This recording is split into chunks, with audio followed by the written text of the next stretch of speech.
Sean Baker does for sex workers what Martin Scorsese does for gangsters. Damn. Another one, 5-star review. Probably the best theater-going experience I've seen since Parasite, which is saying a lot. Damn, I don't know if I can. Did he see Dune too? Like, I love this movie up front, but I definitely like best theater-going experience though. That's interesting. That's maybe because we did not have a packed theater, but if it was packed, I think the laughs would have hit harder. Because there are some like I can see that oddly gut-wrenchingly funny moments in this movie that you wouldn't expect. Like, I don't think the conversation around this movie has been that has expressed how funny of a comedy this is. No, I think I've kind of missed that. Even after watching the trailer, which we did 30 minutes ago before, just to refresh ourselves. Just to refresh ourselves, because neither one of us had watched the trailer for it. No, they do not do a good job of this movie is fucking hilarious. This movie's fucking hilarious. It's not the whole thing, mind you, and there's definitely some heavier themes in there for sure. It's which funny, we'll get to. Uncut Gems, in that same way. Yeah, it's heavy. situational. What's happening is intense, but it's just being there, and I don't know the realism that it brings. And just it's unironically funny. It is very ironic. There's an entire 10-minute sequence where we were as little because it was us and then a couple of people on the rows back. Yeah. We were all laughing during the tie-up scene. But we're not the only ones who like this movie because majority of these reviews on Letterboxd are pretty damn positive. Yeah, I'd expect. You got a 4-star review here. A terrifying tale of dating a mama's boy. Which I'd say is pretty damn accurate. Your son is a fucking pussy. One of the best lines in the whole movie, and fuck that guy. One of the most. That's the thing. Okay, we'll get into it, Jay. Let's save it. We'll get into it. Well, I wasn't going to talk about the plot, but just let's save it for Ivan as a character himself. Just fuck Ivan. Fuck Ivan. One of the most despicable characters of this year. A 5-star review. That's why you shouldn't trust twinks. I don't know what that means. I'll be honest with you. That one kind of. Let's move on. Kind of went over. Is there any low reviews, or are they all 4 or 5 stars? So on the front page, all four to 5-star, except one, is a 1-star review, which I know. It's a lot, so I don't know if I'm gonna read the whole thing. Jesus Christ, yeah, it is a lot. All right, give us a sentence or two. Give us the opening. He said it's really sad to me that a character-driven piece about a woman fails to make a real character out of her. I don't agree with that. But I guess seems like the totally just online terminally Reddit user just trying to make a case to dislike a popular movie, because the movie. Anyway, I'll let you continue. No, but I mean, you're it's true though. It's because his next sentence I was reading is we do not see Anora's desires or emotions outside of a punchline or even outside of her husband, who she met the week before. Didn't see her desires or emotions.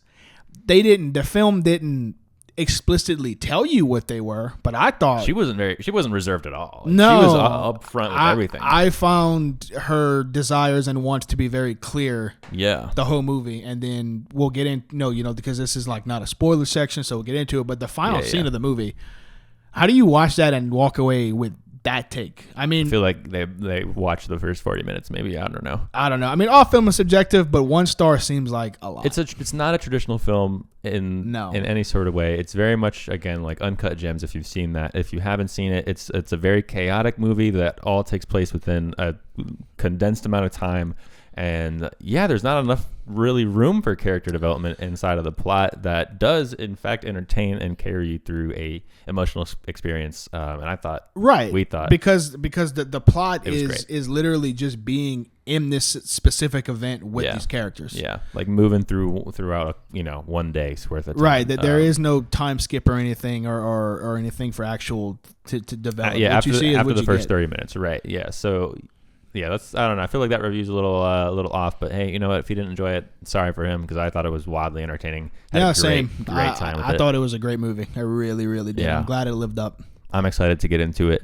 If you guys have not yet seen Anora, see it. please go see it. Please go support this. I definitely think this is going to be a Best Picture contender. At least I hope so. I think so too. It's been getting a lot of buzz. And who plays the main actress? Who plays Mickey Annie? Madison? Mickey Madison. One of the Scream queens from Scream 5. I won't spoil that movie just in case, but that's where I knew her from. Definitely was killing it. Oh my gosh. She was amazing. As the lead, as being in pretty much every single scene of this movie.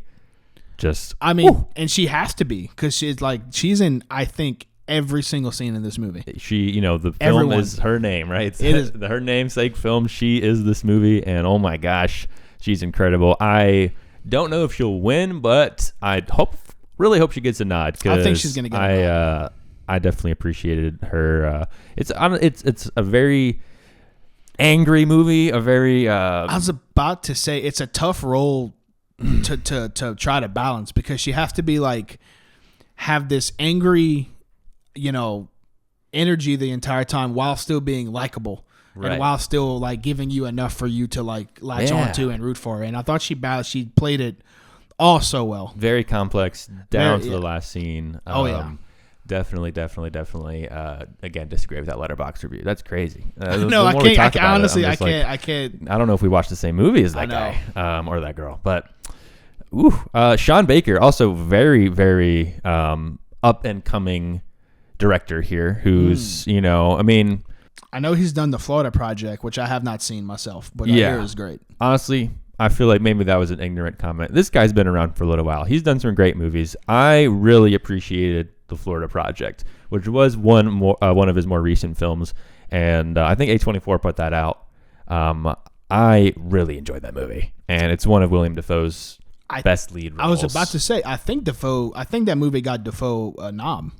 Yes, nom, I believe it did. Sean Baker definitely seems like he knows what he's doing. Every time I've seen a movie from him, it's been great. Well, this movie has definitely made me want to go down his filmography, for sure. Anora, the Palme d'Or winner. The first American film to do so since Tree of Life in 2011. Oh, wow. Shout out to Terrence Malick. Yeah, crazy. Neon definitely puts out some bangers and some very notable, award-sweeping movies. I think Neon did Parasite. I'm pretty sure they promoted that. They put that out there. Could be wrong, but I'm pretty sure it was. I'm pretty sure that was the American distributor for. I have it in my head. It was A24, but Neon sounds a lot better.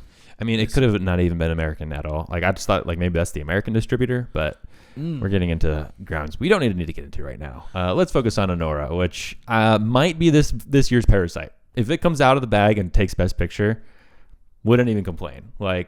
I don't see a big budget film like Dune 2 taking Best Picture, and I'm okay with that. It's just not the Oscars. It's not what they do. I don't think Dune 2 is going to be Lord of the Rings: Return of the King as far as sweeping the Oscars. Could be wrong. If it turns out I'm wrong, happy to accept that. But I think that a movie like Anora is going to come out and win this year.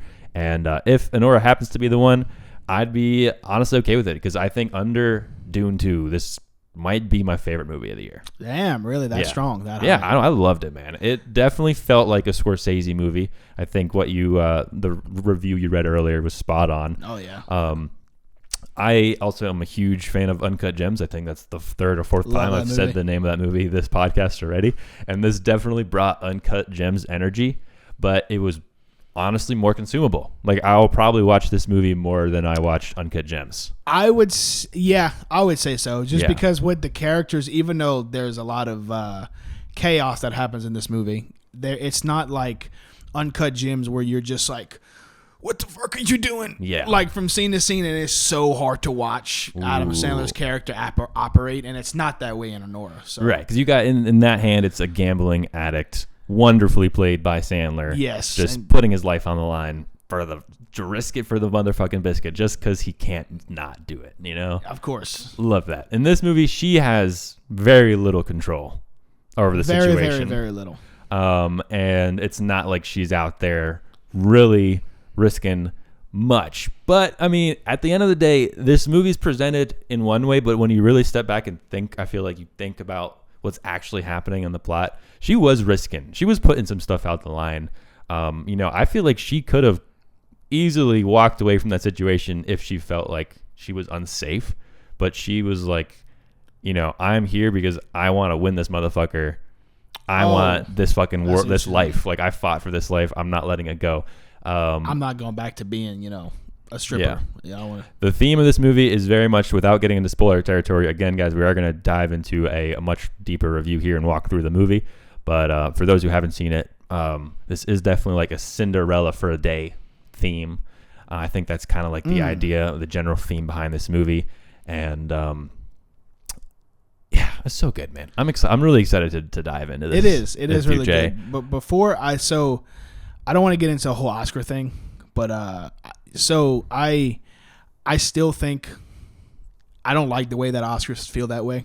I don't. Okay. Like, if you haven't accepted it, huh? You haven't accepted it? No, because I think it's bullshit. Honestly, I know that's how they do it, but they're just. But you don't agree with them? No, at all. Yeah. I don't think just because a movie is a genre and big budget film, they should go.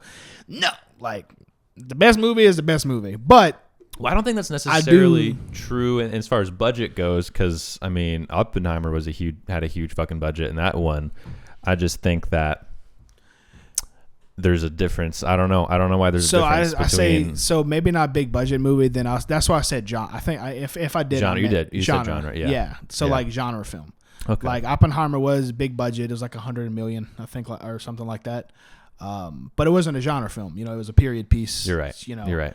And I do like how the Oscars are getting more into accepting genre films, but if I say just Anora, if like I'm not gonna be mad if Anora wins, but I still would definitely vote for Dune 2. We could definitely have a whole episode where we talk about the Oscars and what they mean and everything. But like you said, we shouldn't dive into that right now for time reasons. We normally jabber on for quite a while. Getting to those things. But I felt like it would have been a good at least brief discussion for the future. I'd love the Oscars. We've said that already. I don't. It's not the end all be all. Like, it's not really right or wrong. It's just fun to spectate, and I do enjoy a lot of the movies I find through the nominations. I think that's why it's most important to me, right? Right. Finding those movies through the nominations. And Anora is going to be a movie that a lot of people find out about. Oh, yes. From when she gets nominated. I definitely see that happening. I'd put money on that. I don't know. Is there Oscar betting out there? There is. Can I throw money on Anora? There is. You can. Damn it. $100 on Anora winning Best Picture. Dude, and you know what? Go. I'm going to say it right now. Madison, Best Actress. Oh, I think she wins. I really do. I don't know, man. So who else do you got ahead of her, right? Not ahead of her, but just like who comes to your mind, like what you've seen so far? I'd say so far Zendaya from Challengers is definitely someone she's going to compete against. And I know you had mentioned this earlier, but Lily Rose Depp, Nosferatu, which is another movie we saw the trailer for today. Looks so good. Oh my god. So excited for that. Christmas Day is going to be special, bro. Who is the female in the Bob Dylan movie with Timothée Chalamet this year? So that would be Ellie Fanning is going to be starring alongside Timothée Chalamet. Ooh. Not just Timothy, bro. Timothy, Edward Norton, Nick Offerman, Scoot McNairy, Will Harrelson. Yeah. This looks This looks insane. We've got a crazy Christmas Day lineup with that, a Mangold film, and then an Eggers film back to back, same day. Looking forward to Christmas. Christmas is gonna be fun for the movies this year. Oh yeah. But yeah, so I don't know if she's gonna take Best Actress, but it would. I definitely put money against you on that one. I don't know. I'm not sure if I can root on her. I think that a nomination alone would be pretty amazing, coming from where she's been in her career until now. Right. She's kind of done mostly popcorn movies, and now she's out here like really putting it out there. So I definitely think we'll get more from her. And she was in Quentin Tarantino's Once Upon a Time in Hollywood. Yes. I just don't remember. She was one of the hippies. Yeah, she had to be one of the hippie girls. She was one of the hippie girls. I wonder if she was. Love that movie too. Same. Was she at the end? Well, I like that movie. But she was at the end. She was one of the hippies. It gets better every time, Jordan. It gets better. I do hear that. Time. I've seen it 4 times now. Oh wow! And I love it. And like a 5th time, I'll probably love it even more. It gets funnier. It just you kind of accept what kind of movie it is, and just it's just a fucking heartwarming comedy, bro. At the end of the day, And it's crazy that Tarantino was like, I'm going to make a heartwarming comedy. Yeah. I mean, heartwarming is maybe pushing it, but it's definitely a funny fucking movie. No, I would say so because anytime I remember in that movie that it kind of looks like it was going to take that Tarantino direction, it doesn't until the last 20 minutes. But the last 20 minutes is some of his best 20 minutes in any of his movies. Oh, dude, I love it. The flamethrower, the Brad Pitt on acid, just all of it. You had a really stupid ass name. He was just like Dex. He's like, nah, it was dumber than that. Yeah, Cliff Booth, bro. One of the best characters. One of the best characters. Yeah. R.I.P. to that movie. That'll never happen. I need Funko Pops for Once Upon a Time. Dude, do they have some? No, they don't. Oh, they have old ones for like Hateful Eight has Pops. Really? Pulp Fiction, Kill Bill, all do, but he hasn't. I don't know. He hasn't sold any of his recent IPs. No Django Unchained Pops? No. I know, That's man. a travesty. Inglourious Bastards. I would collect all of them. Oh, dude. I'd collect all of them. All right, so we are going to be breaking down this movie, kind of walking through it, digesting it together. There will be spoilers, guys, so at this point, if you've not seen the movie, you might watch this. You might want to turn it off. But if you have... Or if you just don't care about spoilers. I was about to say, you're just one of those people. But if you just don't care about spoilers, welcome, my friend. Welcome. I can't. You care way too much about spoilers. What are you talking about? Huh? You care about spoilers. Oh, I didn't say I didn't, but I'm still saying thank you for the views. Welcome. Yes. No, don't spoil shit for me. Oh, I don't know how you. If you do like that, if you are like that, I don't know how you people live. But welcome. We can't be friends, but yeah. But yeah, welcome. No. Honestly, the older I got, the worse I've gotten with just kind of accepting spoilers on some things. Like, I used to not even watch people play video games until I've played it, and now I watch my favorite streamers play most games before I buy them. So it's I'm kind of just slowly accepting the content. The spoilers.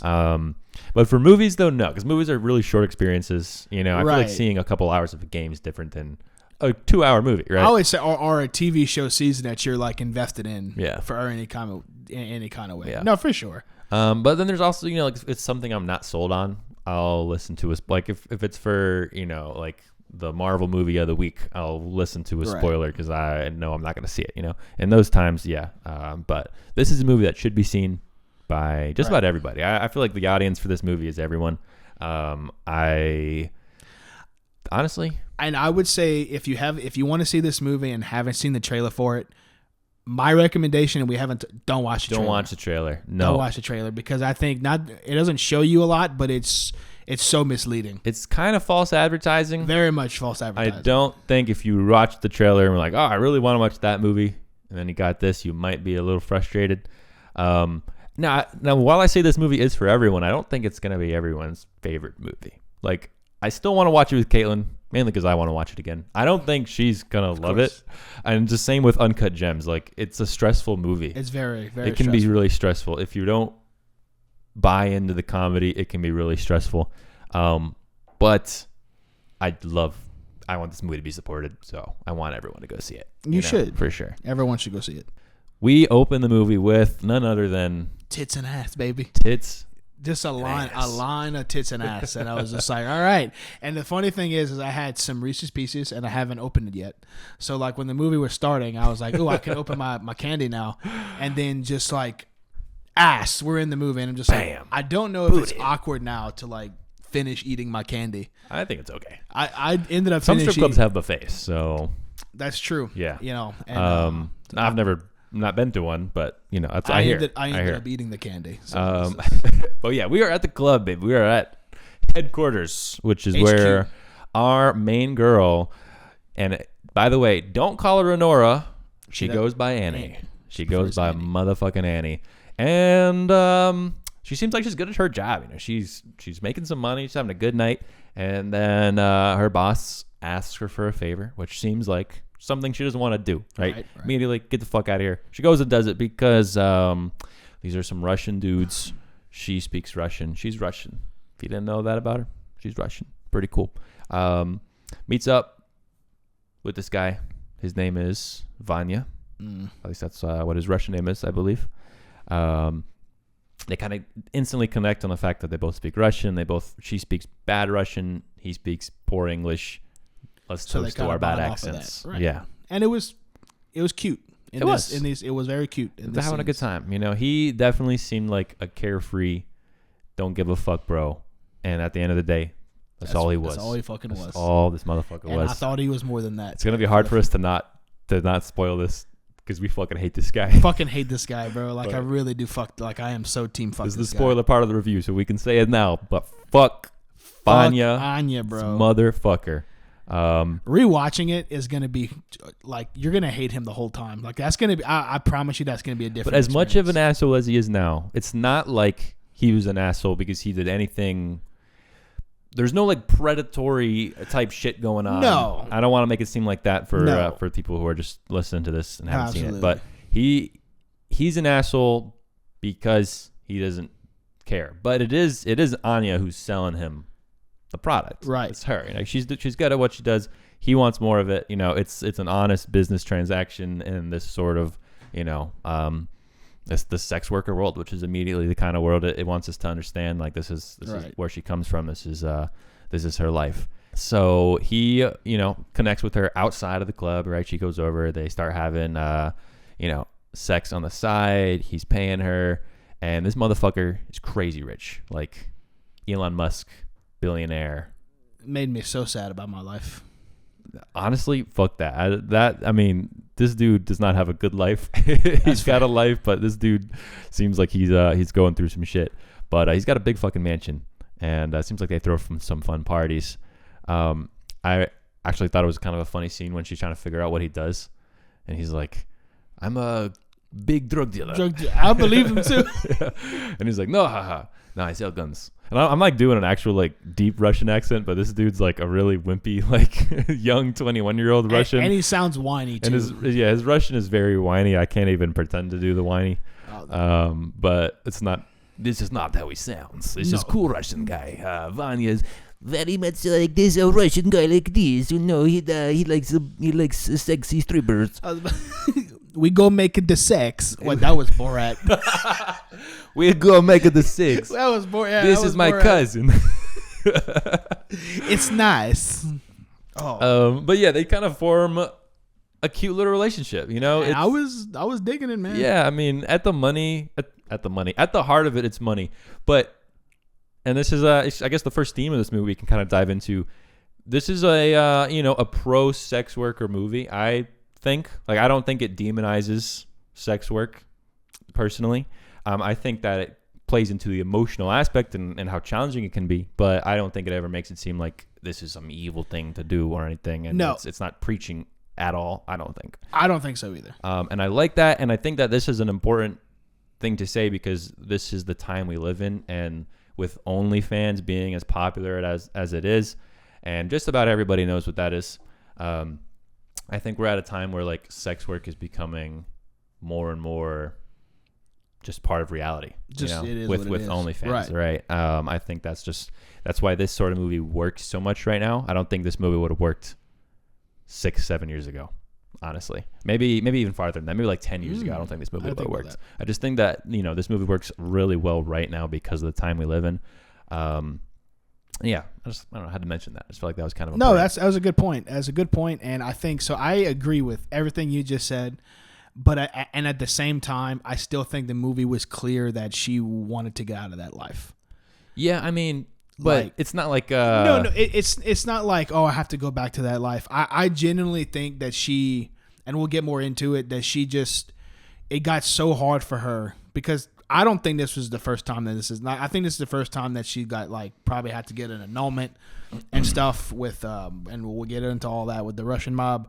So to this level of craziness, but I don't think this is the first time that she's been like sold the bill of goods that like, I really do love you and care, and turns out like, oh, so it was just for the sex work. Yeah, no, I feel like you're right. Like it's probably like, something I kind of like definitely got those vibes that she's been through before. Yeah. No, I agree with you on that. Yeah, because when he's like, hey, let's go get married, she is instantly like, and it's very subtle. It's like she's like, Madison is so good in this movie. It's very subtle, but she instantly gets mad and she's like, don't fucking play with me. Yeah. Like but then she turns on the fun girl again right after that. She's so good at it. Yeah. But I just, yeah. Yeah, I think it's also because he is a young guy. And I think that obviously in that line of work, you mature really quickly, you know? You have to be careful. Right. So, while mentally he is probably like 18 years old, she's mentally like 30 years old. Right. So I definitely think that she's playing him. Like, I'm not gonna say that's wrong. I do think she wants out of that life. But I mean, who wants to fucking work? Not even sex work, anywhere. Who wants to work at Best Buy? Who wants to work at fucking Walmart? Like, nobody wants to work, right? So when you presented this luxurious lifestyle with no strings attached, it's like, yeah, I'm gonna jump right into this. And I do believe she thought he loved her. Like, I think that she was sold on that. He even, like, while they were having sex one time, like, just kind of whispered he loved her, you know, like, he threw that in there. And it wasn't like to, like he wasn't trying to play any sort of mind games with her. He was just upfront having the time of his life. And, you know, because it was, as we learned, his last trip to America before he had to start actually being an adult, working for his dad. He asks her to marry him. They are in Las Vegas at this point, and she dives into it. Now, we did skip a little bit here. There was a little bit more going on. Like, they had a New Year's party, which was kind of a cool scene. And I think right after that scene is when he asks her to be exclusive with her for a week and, like, hang out with his friends. And he offers her, I thought this was a funny scene. He offers her $10K, and she's like, I'll do it for 15. And he's like, I wouldn't have done it for less than 30. Like, that was the funniest thing this dude said. It was the whole movie. Because in this scene, it was really charming. Charming, that's the word. He won me. It's making me even more mad at him because I was like, in that scene, I loved him in that scene. Yeah. And I was like, oh, this dude's not going to end up being a piece of shit. Like, and I legit thought this was a love story from that scene and on. And the trailer wants you to think this is a love story, which it's so not. It's so fucking not a love story at all. It's a love story for like 30 minutes. Because it all goes, as soon as they get married, it goes downhill so fast. 2-hour 20 movie. Yeah. After that fun time, it's like, I mean, you feel it though. You can feel like it rising. Like, oh, shit is way too good right now. Way too good. And then, bah, it happens. And that his dad, or really his mom, basically is a gangster. We don't really learn too much about this world. All we know is that they've got muscle guys. They got connects. It's pretty clear that she was a mobster gangster. Like, they've got motherfucking Toros, who is their Armenian henchman. I don't know. I would say like butler's not the right word, but like just guy. He's looking out for. Ivan. Yeah, or fuckboy. Who is Vanya? I think Ivan's his name, right? Yeah. Yeah, right. Ivan, Vanya, same character. I might confuse those every now and then. So yeah, they end up going to Vegas with his friends. They get married. They come back. There's this great scene which I think definitely plays into the ego element that we can get into on with Anya's Annie's character. I keep calling her Anya, but it's Annie's character. Is that like she makes it a point to leave the club and like say goodbye to everybody, right? You know, and I think that kind of makes you realize that she thought it was real. Like she was like walking into this Cinderella lifestyle. And I love that they throw that line in there where she's like, for my honeymoon, I want to go to motherfucking Disney World and have one of those like princess suites in the castle. And her friend's like, you're fucking Cinderella, bitch. And it's just like, that's where she's at mentally. Like she's on top of the wall. Yeah. She's got a mansion. She's got a fucking mink coat. She knows exactly how expensive it is because she's always had to work for her money. And now that she just has an endless supply of it, it's like, yo, it's very fun. I got it made, of course. Very fun, of course. And she's throwing it in everybody's face. I say everybody. That one bitch, that redhead. Yeah, that one girl's face. I don't remember the character. Oh, Diamond. Oh yeah, that's her stripper Diamond. Nemesis. Yeah, which I'm glad you brought that up because she comes back in later. Yes. Otherwise, she's very insignificant. But yeah, and then it hits. The reality hits when we're immediately introduced to these henchmen. He's on the phone with her Ivan's parents. They're basically dealing with the PR shitstorm that there's rumors that his son married a prostitute in America, and they obviously are people of note. They're billionaires in Russia, so they can't have that. They send their man Toros to go see if it is legit, right? And Toros sends his guys, so it's like there's a bunch of different guys here. So he sends his guys, which is Igor and what's the other dude's name? Garnick and Igor. These two motherfuckers. That's Hugh and Bill Burr from best two characters in the fucking show. I did not realize how long we were gonna be with these henchmen, with these guys. They're in it for the rest what's his of the name movie. Again? I gotta remember this. Oh, Igor and Garnick and Igor. Yeah, they're in it for the rest of the movie, and they turn this movie into a comedy. That's the the fucking switch up, I love that shit. How it went from being cute romance Cinderella movie to shit, these are fucking crazy people, to comedy. Like all in like one fucking scene, which you brought that up. Like that's the best scene of the movie. That is the switch. It's the best scene of the movie for me because like the switch up is so damn natural, and it's weird because like if we would quote this scene or like describe to you what happens, it wouldn't feel as impactful as I think it would have just watching it because you really just are watching this unfortunate set of circumstances unfold that Anora cannot control. And you know she can't run away. She's trying to run away. There's this really nice guy Igor is grabbing her. He's just like, I'm so sorry. There's a lot of yelling and struggle, but essentially these guys show up to the house. They want to see pictures, or they want to see the marriage certificate to make sure it's real. As soon as he has his foot in the door, Vache is there trying to keep him out. Like, he didn't even want him to lay eyes on Annie because obviously for Ivan, this is not reality. He's in his American dream world right now. It's not real life. He's playing video games, having sex with this really beautiful woman, and not worrying about anything. And like, this is reality knocking on the fucking door. It's the last thing he wants. And Annie has no idea about any of this, obviously. So as soon as Garnick sees her, he's like, is that her? Like, is that the fucking... I'm doing a New York accent right now because that's how it feels like. It's these like Scorsese gangsters. But he's like, that's the fucking girl. That's fucking her. Yeah, like you sound like Oz right there. That was good. And yeah, basically he, through a very like 5-minute struggle of him like having his foot in the door. This guy Garnick, who throughout this movie gets more and more fucked up. He gets beat the shit beat out of him, dude. He's tragic. Needed to get checked in the ER like 5 times and never does. Him and Ivan make it in, or him and Igor make it in.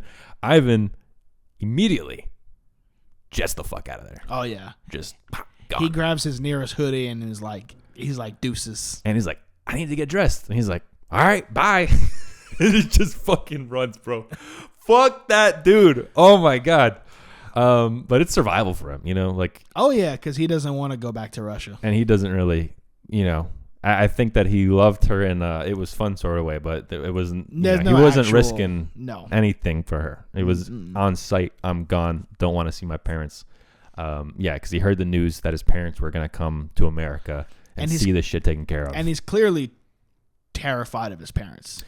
Oh yeah. Yeah. Terrified. Yeah. I mean, enough to run away, and I think really it was him going. He knew it was his last night there, and he wanted to go on one more bender. I think that was the decision he made. I knew he knew there was no way of escaping it, and that's why later when they find him, he's like, here it goes. Like, he knew exactly the process that he was about to go through. Probably wasn't even the first time this has happened. Like, wouldn't be surprised if he's married other strippers before. I was expecting Toros. I was expecting him to bring up past times he's done this. Oh man, it's such a fucking shitstorm. It sure is. And like, you gotta really feel for Annie at this point, for Anora, because she's stuck in a mindset of like, she in this still thinks that Ivan is in love with her. Like, even though that she will be using him, she still thinks that way. Yeah. So she is going to fight tooth and nail to keep this lifestyle that she has. And even when she gets hints that it's not real. Because in this, I'm not sure if this is where you're going, but she hears for the first time him like his alternate real ego. Because when he's at the door arguing with Garnick. Yeah. Garnick is like, you married a fucking prostitute. And he says, Ivan says, she's a fucking erotic dancer. She's high dollar. And I forgot about that. It cuts to Annie and she's like, the fuck did he just say? But even after that, she still is like, oh yeah, fighting for it. Of course. Because again, she's fighting for that Cinderella lifestyle as much as she can. But yeah, Toros basically is like, you guys got to stay there. You guys got to get this. We got to get this marriage annulled immediately, like before his parents get here. And fucking Ivan jets the fuck out of there. And Anya, who's left behind, and kind of immediately becomes prisoner. Right. She ain't taking that without a fight. I mean, this is a fucking, street bitch. Like, she's fought a few times. Of course, because they want Ivan to come back, so they need her. They need her there to get annulled. So that's why they keep the fight scene is so funny. Fucking hilarious. So funny. And then like when like her and Igor are struggling, and then when Igor actually like is able to tie her, you got Garnet comes back in, and he's like, "Why the fuck is she tied up?" He's like, "Unfucking tie her." He's like. She's going to run away. And he was like, fucking untie her. And the second she unties her, she goes right to the door. She's like, she's running away. And then Igor's like, really? Dude, Igor is amazing. He's amazing, I love dude. him. I love that. Best character in the movie. They all go on a hunt for Vanya, and they agree that if she goes through with it, they will give her $10,000 to get the marriage annulled. But you can tell that she's just agreeing to this because she wants to find Vanya and like.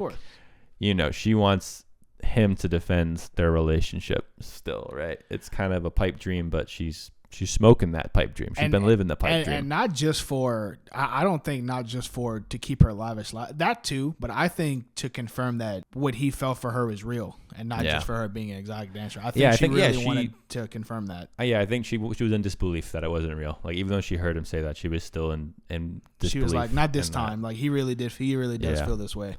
And honestly, this is probably the one part of the movie where I think might drag a little bit is their search. I was going to bring this up. Their search for Vanya. They end up going and seeing all of his different friends who were in the party scenes early on and like basically ruining their lives in the process of looking for Ivan. They don't give a fuck about any of these people. I think that might be the point, is just how much these guys don't give a fuck about anything besides this kid. Like this fucking kid Ivan is all that matters. I mean, so much so that Garrick, who takes a fucking foot to the face and gets his nose broken and has a concussion, never gets taken to the hospital. And me and you definitely thought this guy was dead. It's like, this dude's gonna die. He's having a concussion. He's whining the whole movie, and he starts throwing up at one scene. That's when I thought he was gonna die. I was like, he's gonna die. Like, what the fuck? He's gonna have a fucking seizure. Take this guy to the hospital. But this becomes like one of the funniest gags and bits throughout the movie is his whining. I don't know why. At one point we stopped caring about this guy and just caring about finding Ivan, but because everything he said was comedic. Like was it's like, you don't care that your brother is dying. And he's also on like Xanax or something. Well, even whenever he's like barely into it, like barely still like kicking, and then like anytime somebody like goes up to, like a guy goes up to Anora, he's like, careful, bro. Yeah.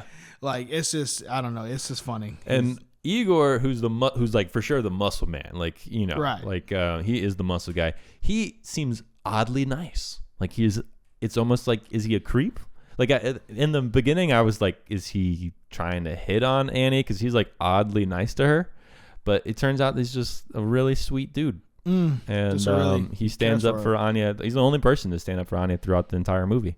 And I love this guy, man. I want a fucking t-shirt with his face on. Me too. Like, he's I love. I want to give him a hug. I think he deserves a hug. I want to give him a hug after what he went through this whole movie. But I love the scene where it first, to me, is the first thing that clicked in my head. I'm like, oh, so he is a good guy, and they're trying to like set something up between the two. Is the scene where he gives Anora the scarf, because not just a scarf, but like the camera pans and he's walking behind her every step of the way, and the other two are like gone in the distance. So he was like the only one that like stayed back and make sure she was all right. She was all right. And that was like the first hint at him, having feelings for her. Yeah. Yeah. Or and supporting her. Right. Exactly. Yeah. Because I just think he was a nice guy.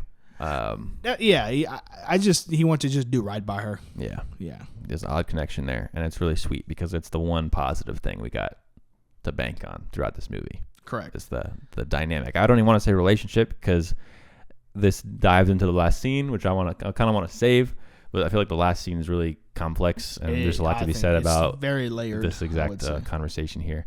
But motherfucking Vanya ends up at headquarters, the club they started at. He's getting a dance from that bitch Diamond, who purposefully wanted to, give him the works because she knew that it was her marriage, and this was exactly 2 weeks after they got married, and she at the scene where Anya's, see you in 2 weeks. She calls her out. She says, "This night gonna last 2 weeks, motherfucker. I'll see you in 2 weeks." Oof. So Diamond's pretty happy with how this turned out. and she gets her ass kicked. About to say Annie. and then that doesn't last long because Annie whoops that ass and like starts off by whooping that ass by giving her a nice slap to the face, which was very satisfying. She takes her anger out on her, which is justified.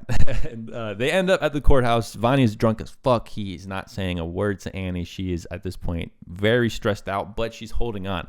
Like she's holding on to as much control as she can have, and that comes into the courthouse scene where she basically, turns back on everything that she promised Toros about, being okay with this annulment. She says the opposite to the courthouse.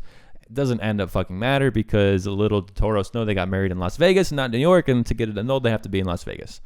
That part gave me so much anxiety. Yeah, this is not over yet. We were like, this is over. Nah, it's not over yet. And not only that, but you're meeting the parents, and you're going with the motherfucking parents to Las Vegas. And his mom's a bad bitch. His mom's a bad bitch. And you immediately when she walks off that plane, okay. She's got the strap on. She wears the pants. And the dad is purely there to just like give that man a cigarette. He doesn't look like a pushover. He just looks like he's done with this shit. He's like a little older than the mom, Right. And it seems like he kind of just sits back. I know. While she runs the shop. After the movie, I was like, it seems like he didn't care. No, he probably just done with this shit. He's probably been through it before. Yeah. Maybe not his first wife. I don't know. I'm trying to buy into things that we are not given details on. It establishes that Ivan's a dumbass, so he's probably just like my idiot fucking son again. I have to deal with her. Vanya's definitely a mama's boy. I mean, the only one who immediately, as soon as the mom comes in, he's like straightened up. Yes. Like she knows he's drunk, but he's responding to her. He's having conversation with her. He didn't want to conversate or talk to anybody else, including Annie, until this point. And I love that it's like Garrick and Toros. All of them are like respecting the mom's space. Galina, I think her name is. She's in control of everything. But Anora's fucking brave, bro. She sure is. Fucking brave, because she immediately is like introducing herself to the mom, knowing damn well she ain't welcome. No. But she's shooting her shots. Though. She's shooting her motherfucking shots. I respected that. Brave motherfucker. I literally put that in my notes. And they're not having it.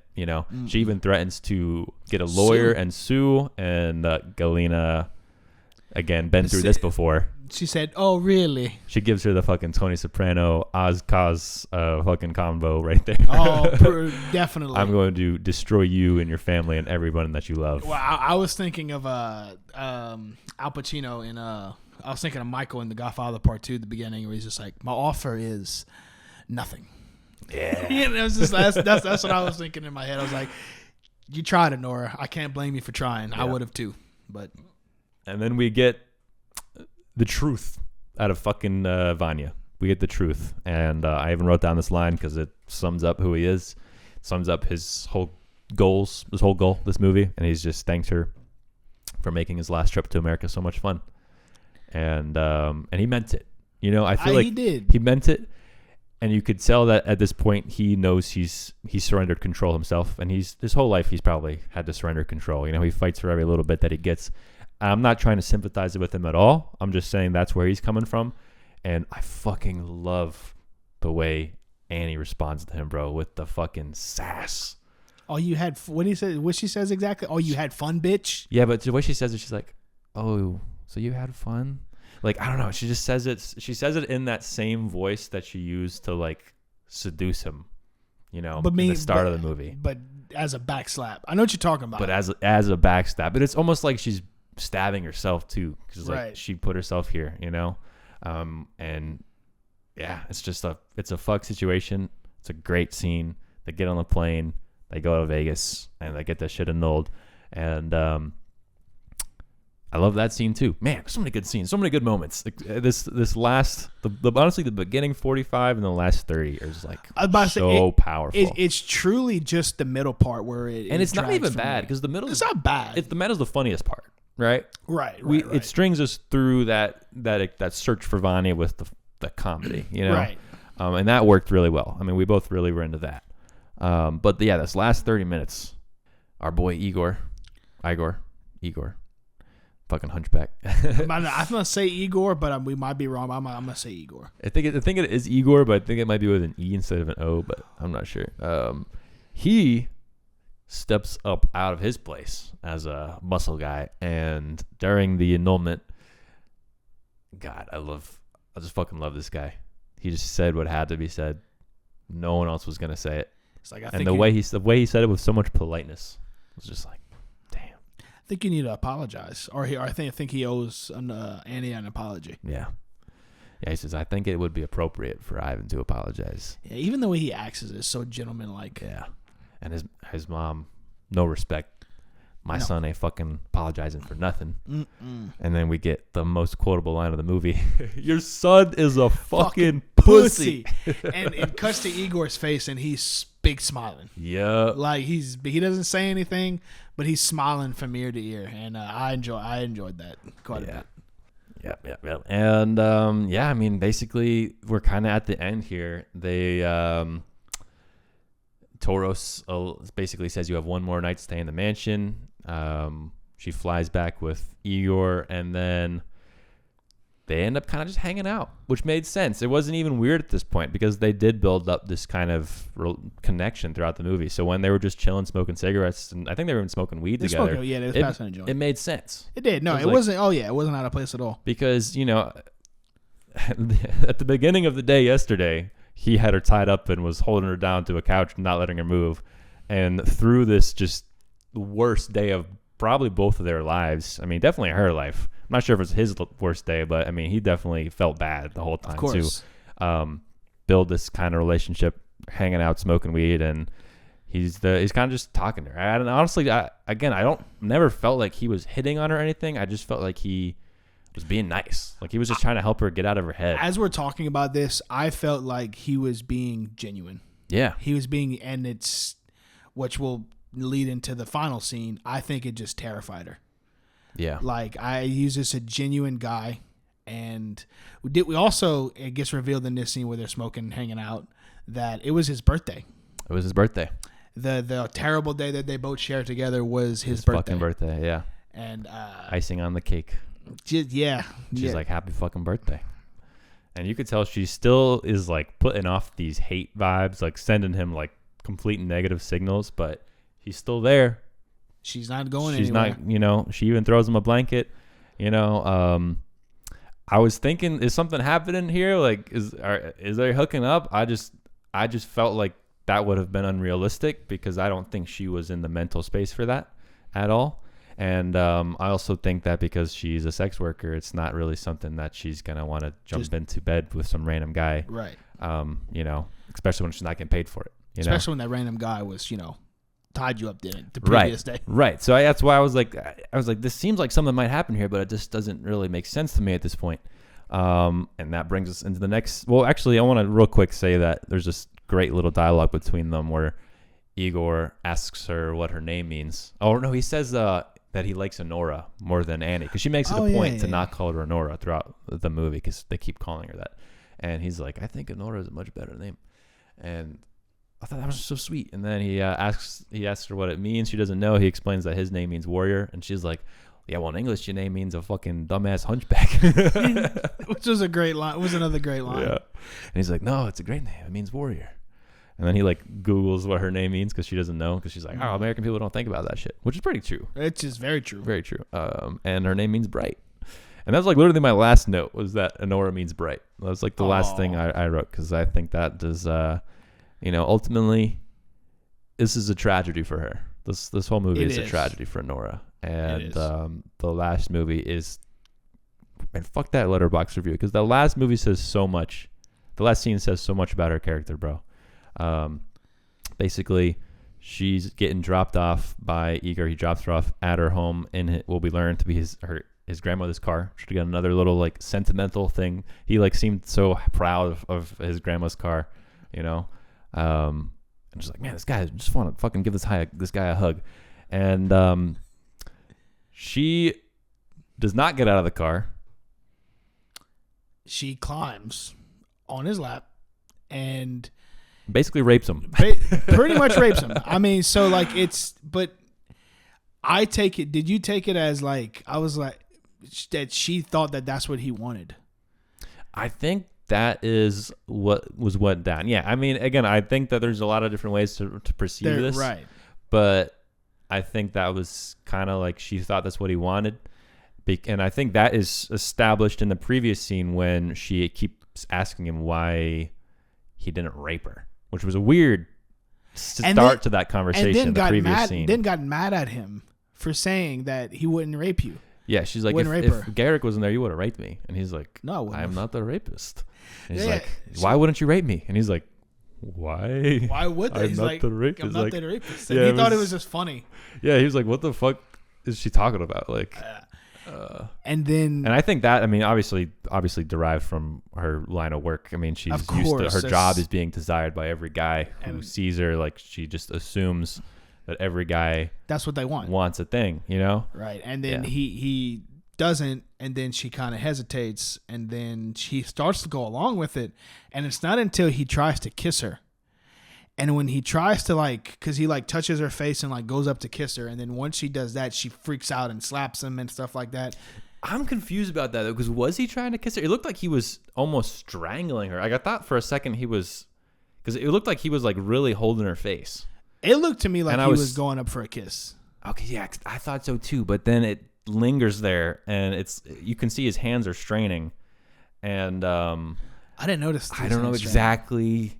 It's such a weird dynamic scene that I don't know exactly what the intention was for that moment. But I think that it's okay.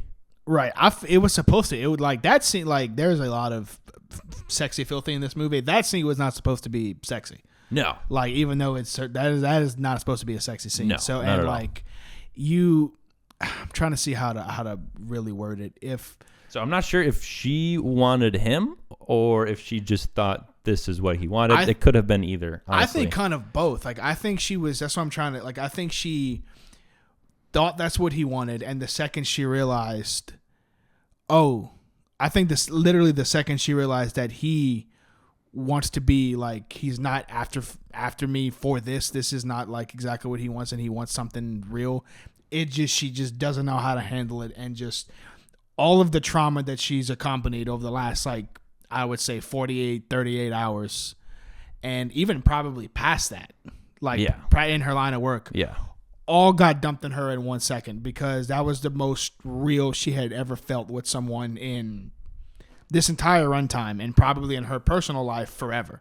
Maybe. That's why I said after the movie, I felt like that was even though you can see her emotions, you can see what's driving her, like, even though it's not said, I think that was the first real time that, like, full Anora was like, there's no mask, there's no character, that it's just Anora. It's just Annie or Anora. Most vulnerable she is. The entire movie, and I think that's why it just wall is shattered. It's shattered. I think he shattered. He shattered the wall, and it terrified her. Yeah, I said that weird, but terrified her for sure. I think and I think it's a beautiful scene, very confusing scene, but I think that all builds up again. This is a very untraditional movie. It's a very realistic film. I would love to see other people's takes about that last scene. I've seen a lot of videos pop up, like less scene explained, and I'm curious to watch them. I think you can perceive it different ways, but I'm curious to see what people are saying about it. Again, we review these right after we watch the movie, so this is like always first impressions. Right. Like, this is not, we haven't done any sort of research. We didn't even see the trailer for this movie. That's why I love movies, man. It's fucking art. Like, art's supposed to be that way. Fucking art, bro. Like, I mean, obviously, I think a director or a writer, it makes something with, like, this is what I'm trying to tell with this, but, like, if their art is so good, like Anora is, like, it can be perceived multiple different ways, and I think those ways could be right, even though it might not have been, the filmmaker's intention. That's I love it, man. Yeah, this movie it hits all the different vibes. I mean, it goes from romantic, fun, energetic to Scorsese, Uncut Gems, chaos to a bittersweet sort of, ending worth discussing. Very much it hits all those notes, and it's a movie I'm gonna watch again for sure. Oh yeah, definitely gonna watch it again. And it's the last scene is very uncomfortable, but it's so good. Yes. I mean, honestly, that whole since her and Igor get to the house, that I think that whole last like 2 scenes are uncomfortable because as soon as she started asking him why he didn't rape me, that like weird vibes for sure, you know? Right. Like I was already like, this is going weird places here, and I like where it ended up because Igor is such a insignificant character for most of the movie, but it definitely makes, you know, by the end of the movie, what seemed insignificant throughout the film is not anymore, you know? Like it all just makes sense. I love where it ends up. And the camera pans to him so many times during like stuff that happens. I feel like on a rewatch, you're going to catch a lot of stuff with him. Yeah, because ultimately this movie is about a bunch of crazy Russian people and a really nice Russian guy. One really nice Russian guy. it's this movie. It's all about Igor, you know. he's the real main character. This movie, could be alternate title Igor. Oh man, I would watch it. Follow his perspective. I'd watch his origin story, like a sequel, you know, but just all from his. I'd watch his angle. Just in how he meets Anora, like leading up to that day, that moment. I'd watch the shit out of that. Like what is this guy? You know, what's his life? The adventures of Igor. What other sweet things is he doing? Who else is he taking care of? Right. Like I want to meet this guy's grandma. You know, give her a hug too. Just how this movie makes me feel, man. Great movie. Great movie indeed. I haven't thought about where it ranks in my top or anything like that, but it's gonna be up there. Like, yeah. Oh yeah. I think this is getting 5 stars for me. Honestly, it hits so many different points for me, and I was invested the whole time. Like I know we did say about it dragging a little bit. I don't think on a rewatch I'm gonna even care, because that's where most of the comedy that I've thought about resides. Like that's fair in those parts of the movie. You know, it's enjoyable, and I think seeing again, knowing where it ends up, watching again the rise of the relationship between Igor and even honestly just hearing Karagulian again and knowing he doesn't die is kind of a relief because I can just enjoy him whining more. Suffering the whole movie. Yeah, like I was worried he was going to die and I was going to get sad, but no, he didn't die, so it's a little more just comedy and you know. It actually might be my second of the year. Yeah. Yeah. Under Dune? Under Dune. Yeah. Dune is still number 1 for me for sure. I still think it might be my second of the year. But as far as you know, like non-genre independent movies, I would not even say non-genre, just you know, low budget movies comparatively, right? 6 million versus I don't even know what 100+ million. I mean, probably like 150. Yeah. You know, so I'd say this as far as independent movies, Palme d'Or winner. I'm 100% there. I loved it. I think this is it's either at the very least 3. Yeah, I'm ready to see this again. Definitely would. We should get Drew. Take Drew to see it. I think Drew would like it a lot. I think so. I'm having a mental which the 2 very very different movies. This and Inside Out 2 is like having they're like having a clash right now, which again very different movies. But a lot of those emotions are in there. You know, they are. They're all anxiety. They're you got all anger. in there, dude. But at the end of the day, I would probably say Inside Out 2 is still my number 2 just because of how much I cried. But you know, but Anora is fantastic. Like I really did love this movie. Anora didn't make me cry, but I think the I'm gonna say aftertaste. That's kind of a weird word, but when the movie ended and the credits rolled, I sat like. I know you got up and walked out, but I could have sat there. If I was in a room by myself, I probably would have sat there for like 10, 15 minutes. I needed to piss so bad. Just thinking about what just happened. And like, honestly, the theater was quiet. Like outside of you leaving, people behind us, no one left. They were all just still staring at the screen, processing what just happened. And I love that. I did fucking love that. Kind of reminds me when I finished watching Raging Bull for the first time, and I sat there for like an hour and just processed and like fucking wrote a whole essay about the movie. Like I got that same vibe here. And my last note actually was that ending ... because I just had so much to say, but like in my mind I couldn't process it, so I was just like typing ... over and over and over, and I was just like, what the fuck just happened? I will say I have not felt this like, and good, it's good uncomfortable, but this uncomfortable and a final scene of a movie since Oppenheimer. Ooh, yeah. I was thinking about that in my head. I was thinking about like what other like final shots, final lines that just left me going, well, I'm going to think about that for the next 20, 30 minutes or however long. And yeah. Man, a movie that makes you think is good, bro. I love a movie that keeps me thinking, keeps me wondering, discussing, you know. And it's not always movies I love, you know. There's a lot of movies where, like Boy and the Heron, which I think I'll come to love, but confused the absolute fuck out of me. Or the last Ari Aster, not the last, but the Ari Aster movie with Beau is Afraid. Beau is Afraid. Yeah, another one that I didn't even take time to look into being explained, but it definitely had me talking about it for a few days. You know, like that always is a big plus for me when, you know, it leaves you questioning, leaves you thinking. You know, I love a not complete thought for an end. I think if I was ever going to write a screenplay, I would probably do the same thing. Like an ambiguous ending? I can never find that word in my brain. It's not even that crazy of a word. There you go, bro. I loop around that word. Always describes what I'm looking for. I love the ambiguity. I think that's why I love Lost. Shout out Lost again. I've shout out Lost probably so many episodes, but shout out, I'm still watching it, guys. All right. I'm slow. I'm still playing Metaphor. I'm still watching Lost. It's a lot of content, guys. I'm only 5 episodes. I'm 5 episodes into Penguin. I think that's pretty good. Acceptable, right, guys? Yeah, I did some good work there. And you haven't gotten spoiled. I just don't want you to get spoiled. No spoilers. I guess brief non-spoiler review for you guys. Penguin's great. I'm only going to compare it to Shogun because that's been a conversation we've had, and it's a conversation I've had with multiple people at this point. I like Shogun better. All right. I'm really directing that conversation towards a few people out there who might know when they're listening, but I think that Penguin is fantastic. Obviously, performances are great, but Shogun hit me emotionally quicker and sharper. And I just love Japanese, bro. I just love Japanese culture. I love historical shit. Same. Shogun's better. I just love being in that world. Like there is... Not like Penguin is a fantastic modern mafia story. I mean, comic book story turned into a mafia movie type vibe. And that's in itself unique and awesome. But again, I'm just a big baby. I'm looking for something to hit me in the heart. And it hasn't got there for me yet. It's my favorite comic book show ever. Sofia Falcone. Mwah. Mwah. I know. Incredible character. There's so much... There's so much I want to say to what you just said, and I can't because I don't want to allude to anything. I don't.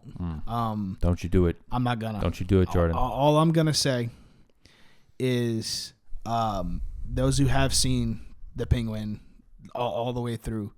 I think the actual finale of the Penguin is one of the best episodes of TV this year. Really?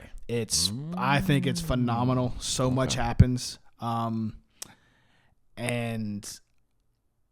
I can't say anything else. You can't. I can't. Stop. I can't say anything else. Don't tease me, Jordan. I know. I really can't wait to talk about it. Like oh man. And so we've also got the Dune TV show starting now that Penguin is over. Prophecy starting this Sunday, which I'll be watching. Yes. All right. I'll be watching too.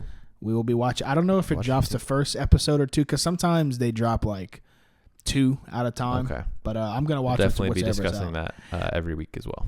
Absolutely. And seeing Mark Strong.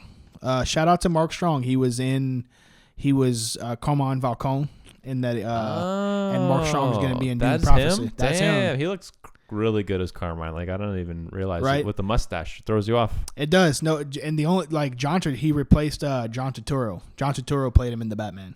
Oh, I don't remember that. That's also why. Right. I didn't connect those dots. Good to know. Guys, thank you all so much for listening this week. One last thing. What are we watching next week, Jay? Bro. In the movies. Bro, next week we got a big one. Gladiator? Gladiator and Wicked. I know we normally only do one. Boom. But those are 2 movies that I definitely want to see both of them. A double feature, bro. A double with this year's Barbie and Oppenheimer, bro. Honestly, we could have double featured today with that Jesse Eisenberg movie. And had a fantastic episode. Definitely watched that. What is that called? So fucking. I don't remember. Goddamn it. I'm gonna have it right here so you guys can see. But right, one of the Macaulay Culkin's brother. Yeah, I forget his first name too, but he's a Macaulay. You know. And he looks. It looks fantastic. That movie. Yeah. Like I really want to watch. Written and directed by Eisenberg, which is cool. It's got to be his. It got to be Eisenberg's directorial debut. Maybe. I'm not sure. Maybe he might have been some. He's been around for a little while now. But shout out to the other. McCulkin, yeah. McCulkin, Well, Kevin McAllister, the one who played in Home Alone. I can't think of his first name. Macaulay. Mm-hmm. Jesus. He got cast in Fallout Season 2. I saw that. Yeah. Good year for the McCulkins. Right. Hell yeah.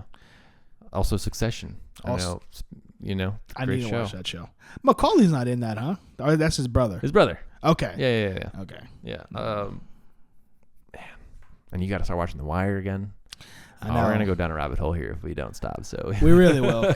Jordan, thank you so much. Oh, thank you for having me as always. I was really looking forward to this movie and did not disappoint. No, it definitely was not. I'm glad we got that. It was a fun discussion of one of the year's best for sure. And I hope that Gladiator is just as good. It's got good reviews so far. So it's like it's like 79 certified. Let's go right now. So see you guys next week. Gladiator. Later, guys. Peace.